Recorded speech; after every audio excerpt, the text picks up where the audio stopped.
na trabaho. So pupunta tayo doon sa mga nurses. Ang mga pinakamagaling na nurses natin, nasa abroad, nagbabantay ng ibang lahi. Bakit? Malaki ang sahod. No-brainer ang sagot. Malaki ang sahod. So tinatanong ko, lagi yan, kahit saan ako pumunta, pumunta ako Australia, pumunta ako South Korea, doon sa Hague. Madami doon ang mga nagtatrabaho na nurses sa Europe, bumibisita sa Hague. Merong isa, dalawa na nagsasabi, asama na yung nurse sa Pilipinas na nakausap ko bago lang. Sabi nila, alam mo Inday Sara, kung tumaas lang yan ng hanggang 35,000 ang entry level ng nurse, hindi ko iiwanan ang pamilya ko. Sabi niya, pero paano kami? 18,000, 19,000. Tatlo ang anak ko. So kailangan ko talaga umalis. At hindi lang yan, para sa pamilya. Diba? Pero delikado sa ating bansa. Dahil dala-dala mga nurses natin ang kaalaman, ang kagalingan. Dala nila sa ibang bansa. Anong naiiwan sa mga pasyente, sa pamilya natin doon sa Pilipinas? Yung mga bagong graduate.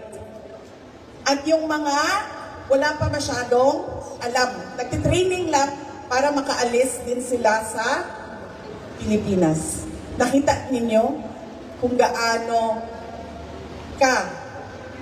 grabe ang sitwasyon natin doon sa ating bansa. Kaya sinasabi ko, umalis dahil gusto umalis. Hindi aalis dahil wala silang mahanap na maayos na trabaho. Yan yung pinaka-importante na kailangan magawa para sa ating mga kababayan. O susunod na yung healthcare. Hindi yung mga bagong graduate ang nagbabantay, kundi yung mga magagaling experience natin na mga nurses na hindi umalis dahil okay na sila para sa kanilang hanap buhay, para sa kanilang pamilya doon lang sa loob ng ating bansa. Edukasyon. Ang napansin ko sa ating bansa, matagal tayong sumabay sa pagbabago. Kung makikita ninyo, sobrang modern na ng ibang bansa. Pero tayo, nandun pa din tayo sa papel at lapis. Example lang yan. Diba? Yung ibang bansa, ang pinag-aaralan ng kanilang mga anak, robotics, coding, diba? 3 years old, 4 years old, marunong na magbasa. Dito sa atin, sa bayan natin, nandun pa rin tayo sa hanggang high school, hindi pa marunong magbasa ang bata. Ang daming pwedeng gawin para sa modernisasyon ng edukasyon. Pero sobrang bagal ng pag-ikot ng ligid. So, tawag sa ligid. Gulong. Sobrang bagal ng pag-ikot ng gulong ng pagbabago. Hindi ko alam bakit yung tinuturo sa amin nung kami ay nasa elementary, hanggang ngayon, ganun pa rin yung tinuturo. Kasi syempre, wala ka talagang makikita na improvement doon sa edukasyon. Trabaho, health, kalusugan, edukasyon, peace and order. Ito yung problema nating lahat. Dahil naiwan yung pamilya doon sa Pilipinas. Pagod ka na sa trabaho, nag-iisip ka pa, kamusta na kaya yung anak ko. Yung hindi kakampante, napapasok siya sa paaralan na walang mangyayari sa kanya. Lagi ka nag-iisip kung ano na ba yung nangyari. Buti na lang ngayong panahon na ito, pwede ko ba sabihin na kung mabagal lumikot ang gulong, mabagal din ang internet sa Pilipinas, pero buti na lang, ngayon may internet na. So nasusundan natin, natatrack natin ang ating mahal sa buhay, ang ating pamilya, kung saan na sila, okay lang ba, kamusta sila, pwede na natin silang i-video call, agad-agad. Ganon.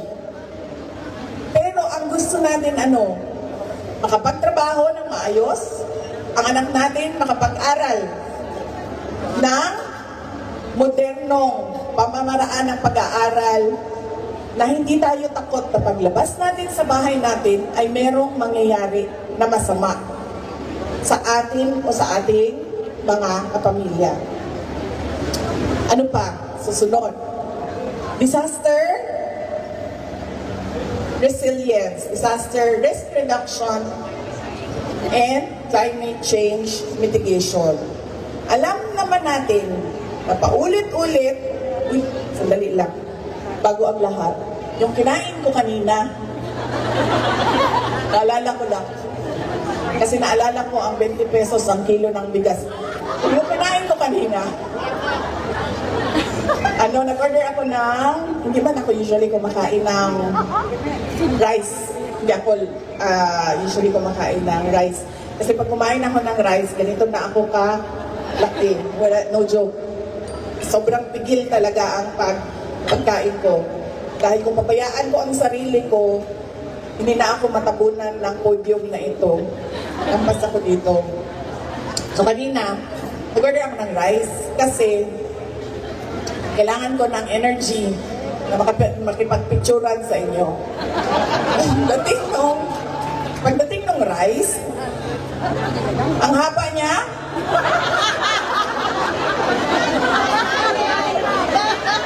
sabi ko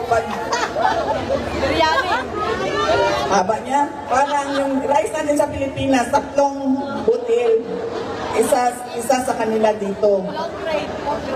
Sabi ko pa sa sarili ko, ito dapat ang 20 pesos na bigas. Kasi ang isang kutsara niya, 3 kutsara na ang equivalent sa Pilipinas. Di mapababa mo ang presyo. Sabi ko, ganito dapat bakit ang haba nun? Kinabahan ako sa kanya, baka siya, artificial intelligence na right. Para siyang pasta. Uy! Diba? Kabahan ka eh. Ganito ito. Hindi daw yung nakakataba.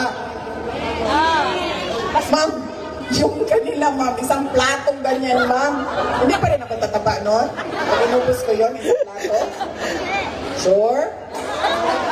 Tinoon? Tama yun! Look. Fake rice yan. Ayun. So kaya ganyan kalaki yung kanilang serving ng rice kasi hindi siya makataba. So dapat kinain ko lahat yun para mabusog ako. Ganun. Kasi dinarandahan ko pa siya eh. Andun pa siya, naiwan ko siya doon. Kasi kakainin ko mamaya hapunan, iniwan ko na lang doon. Ang laki niya, ganyan. Ang haba pa niya. Saan ako For 1 person lang yun. Sa bagay, naniniwala ako kasi hindi kayo malaki.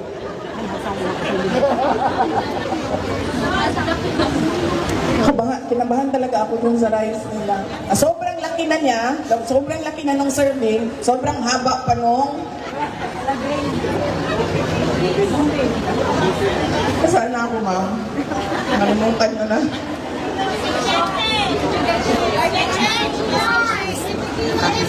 Bigas. Disaster. Oo yun. Bago yun.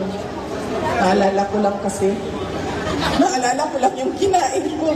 Gutom na kasi ako, sir. Dapat pala, inuubos ko yun. Naano kasi ako, kinakabahan ako. Kasi bago ako umalis sa Pilipinas noong August 15, ngayon, August 13, gusto ko kumain ng cheese. So pumunta ako sa tindahan ng cheese. Bumili ako ng ganyan o yung triangle na ganyan. Malaki. Tapos, ang ginawa ko, ilanlan na ko ang cheese o ang biskwit. Pares na ko siya sa sige ko kaon, sige chismis dito sa balay. Sige chismis, sige panlibak. Wala, sige kao cheese. Gabaan ko. Sige magpanlibak. Daot akong iyan. So paghahapon, nag-revolusyon akong tiyan. Antod ka ganina, nag-revolusyon akong tiyan. O na, mag-excuse ko sa inyo ang kadyot, may nung health break. O na siya. So kaganina, wala mag-iurot ang rice, kay manulog ko nga, dagan-dagan ko, gikan diri, padulong sa kuan. CR. Disaster, risk reduction, and mitigation, and climate change, adaptation. Every year, balik-balik. Ang bagyo, ang baha, ang landslide, pero every year, bakit parang first timer tayo sa disaster, bagyo, baha, and landslide? First timer tayo lagi. Parang nagugulat tayo na nangyari. Diba? At hindi pwedeng sabihin natin na ganyan talaga ang buhay natin. Na ganyan talaga ang bansa natin. Diba? Hindi normal yan. Hindi. Sinasabi ko sa inyo, pag merong dumaan na Yolanda, ulit, dyan, sa atin, sigurado ako, Yolanda na naman ang mangyayari. No joke.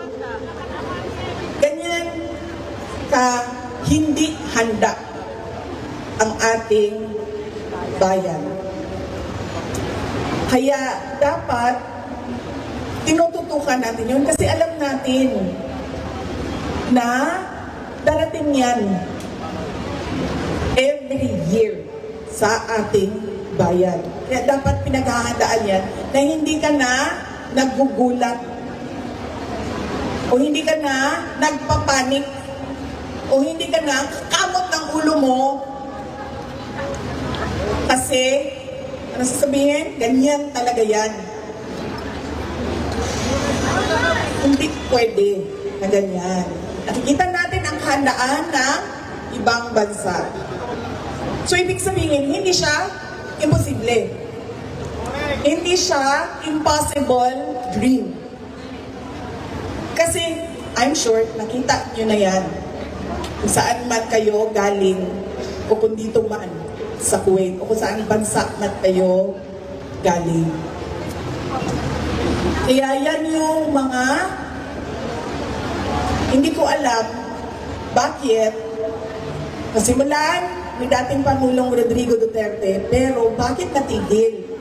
Kasi alam naman natin kung anong gusto natin makita para sa ating bayan. Alam natin kung anong pangarap natin para sa ating bayan. Pero bakit hindi natin nakikita? Nakikita natin sa ibang bansa.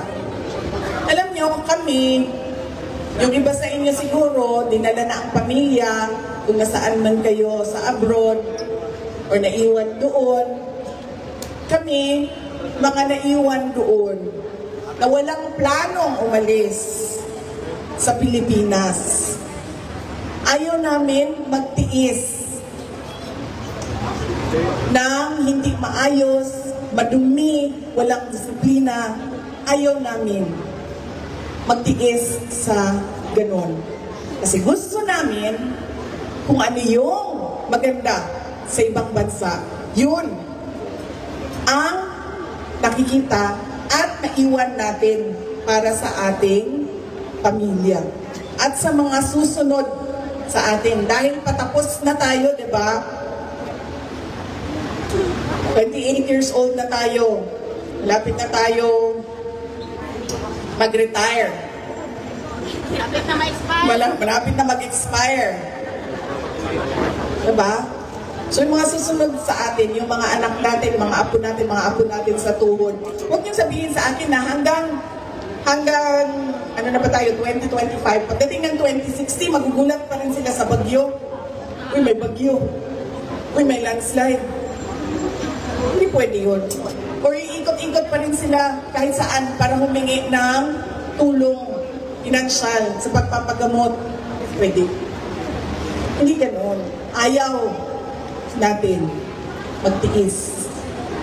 Gusto natin kung ano yung meron maganda sa ibang bansa, meron din tayo. Paano natin magawa yon? Sa pagtutulungan natin na ibalik at ituloy ang pagbabago para sa ating bayan. Alam mo, papunta na tayo sa 9-day, ma'am. Ano oras na? Oras na completion. Kasi naman, merong nag-aantay sa akin alas 6 mamaya. Ayaw niya, bakit mga kalaban ninyo yun ng mga Pilipino?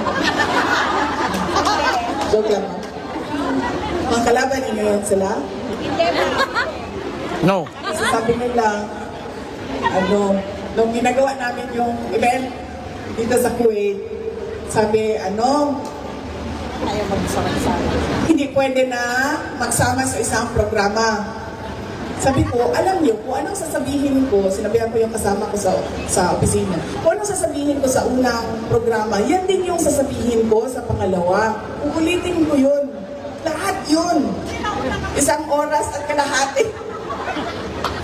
1 oras at kalahati. Uulitin ko lahat yun. So sabi ko, pwede ba, isahin na lang natin yan para sabi nila, hindi daw sila, ayaw daw nila sa inyo. Joke lang. Hindi pa din tayo magkasya kasi 200 sila. Tapos ang 100, saan natin ilagay ang 200 dito? Kulang na. Kaya dapat ipaghiwalay talaga kasi ang venue natin hindi kaya ang 1,100. So,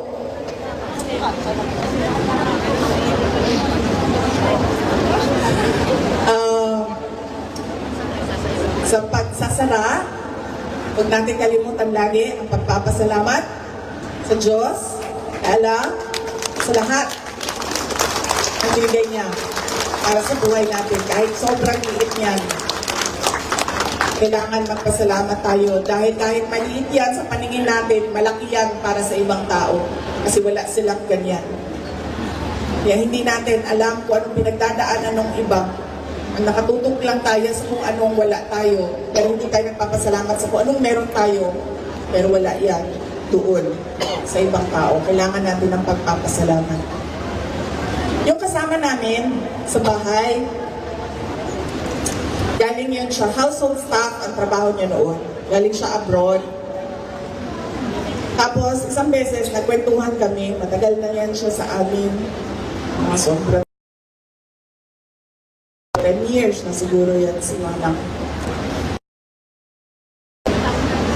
Tinanong ko siya, sabi ko, ano yung naranasan mo nung naging household staff ka sa abroad?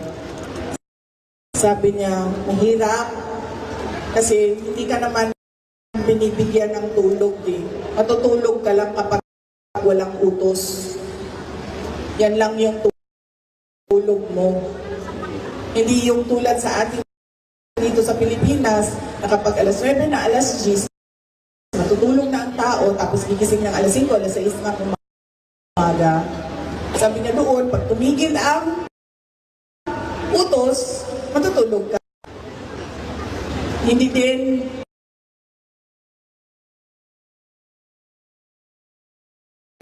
walang para sa kanila. Walang para sa kanya. Ang kain para lang sa kung sino yung may-ari ng bahay. So kung may maiwan, swerte ka. Kung walang naiwan, mag-antay ka sa susunod sa Pilipinas. Sabi niya, sabi ko, nagtanong ako, bakit ka umuwi? Kasi tinanong ko yung sweldo. Dito yung sweldo. Tapos sa Pilipinas, hindi naman ganun kalaki yung sweldo ng household staff. Bisaya. Sabi niya, okay na lang na magutom ako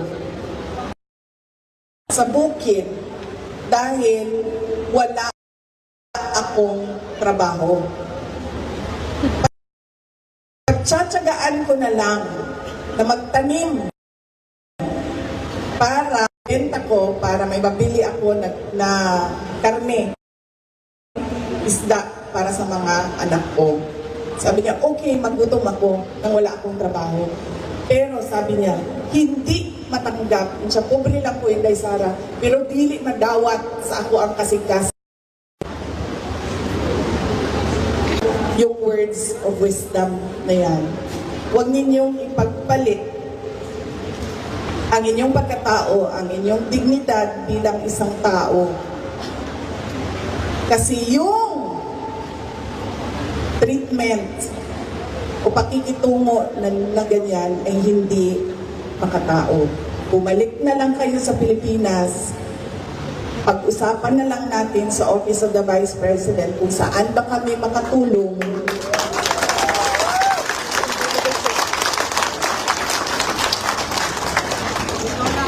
Sabi nga ni Manang, bahala na gutom ako dahil wala akong trabaho, pero hindi ko magawa.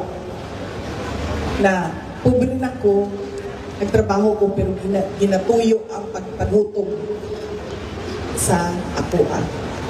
So gusto ko iiwan sa inyong lahat na you will always have a friend in the Office of the Vice President.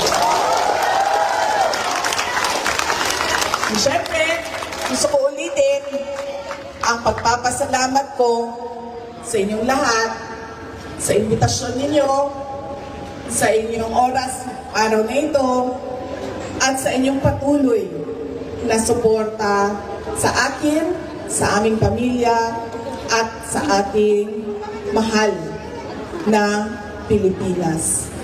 Mga kababayan, mahalin natin ang Pilipinas para sa Diyos, sa bayan, at sa bawat pamilyang Pilipino. Syukran.